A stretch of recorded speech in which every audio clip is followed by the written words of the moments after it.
कर रहे हैं। देखिए, सोलार इंडस्ट्रीज 3% की यहाँ पर तेजी, इसी के साथ साथ जीआरएससी 2.6% का उछाल, भारत डायनामिक्स ये भी 2% की तेजी दिखा रहा है और साथ ही साथ बीईएल, मजगांव डॉक जैसे स्टॉक्स भी पीछे नहीं है।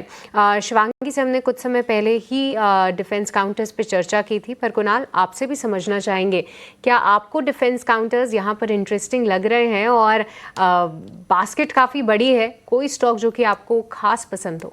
बहुत ही इंटरेस्टिंग क्वेश्चन है सृष्टि है, बिकॉज डिफेंस सेक्टर ओवरऑल एक बहुत डाइवर्जेंट सेक्टर बन गया है। अगर हम इनकी चार्ट्स देखें तो बीईएल और एचएएल है जो अपने higher end of the price पे ट्रेड कर रहे हैं। बीईएल 410 415 के आसपास ट्रेड कर रहा है।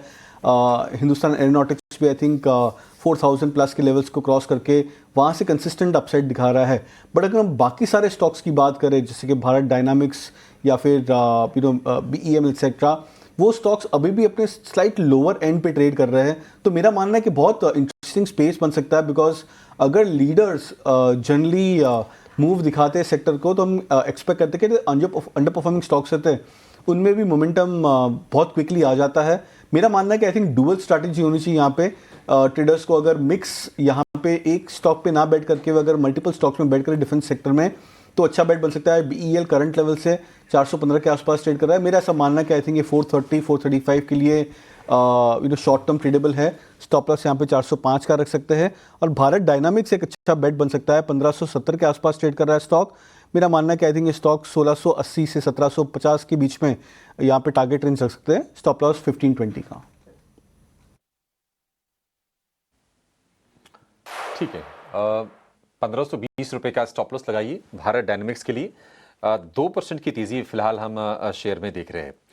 बाजार एक रेंज में है और देखते हैं कि इस रेंज से बाहर इंट्राडे में निकलता है या नहीं निकलता है। 40 अंकों की कमजोरी निफ्टी में है, 24,800 के आसपास है। हालांकि कोई ज्यादा लेवल का नुकसान नहीं है। निफ्टी बैंक हरे निशान में टिकने की कोशिश तो कर रहा है। देखते हैं कि ये कोशिश आज दिन के दौरान कितने रंग ला पाती है।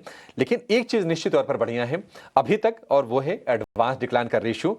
1650 शेयर मजबूत हैं और 950 शेयर इस वक्त हम देख रहे हैं कि कमजोरी के साथ कारोबार करते हुए आपको दिखाई देंगे। कुछ शेयर जिन्होंने अपनी तेजी को बढ़ाई है उसमें है मेटल पैक। टाटा स्टील अब करीब 3.5% ऊपर है। और आज निफ्टी के तेजी वाले शेयरों में जेएसडब्ल्यू स्टील, हिंडाल्को के शेयर भी आपको दिखाई देंगे। और वायदा में हम देख रहे हैं कि नाल्को और वेदांता के शेयर में मजबूती के साथ आपको कारोबार होता हुआ दिखेगा। तो ये कुछ शेयर्स हैं जहां पर अच्छी तेजी है। जो शेयर सबसे ज्यादा कमजोर हैं निफ्टी में वो है आयशर, करीब 0.25% के आसपास की गिरावट इसमें है। और इसके अलावा एमएनएम के शेयर में 1% के आसपास की नरमी आ रही है। तो एमएनएम हम धीरे धीरे देख रहे हैं कि ये शेयर थोड़ा सा ना कमजोर हो रहा है। 3400 रुपए के भाव इसमें गिर के फिर से आगे हमने देखा था कि 3700 रुपए के ऊपर का भाव था। तो ऊपरी स्तरों से करीब 300 रुपए के आसपास की नरमी तो आ चुकी है।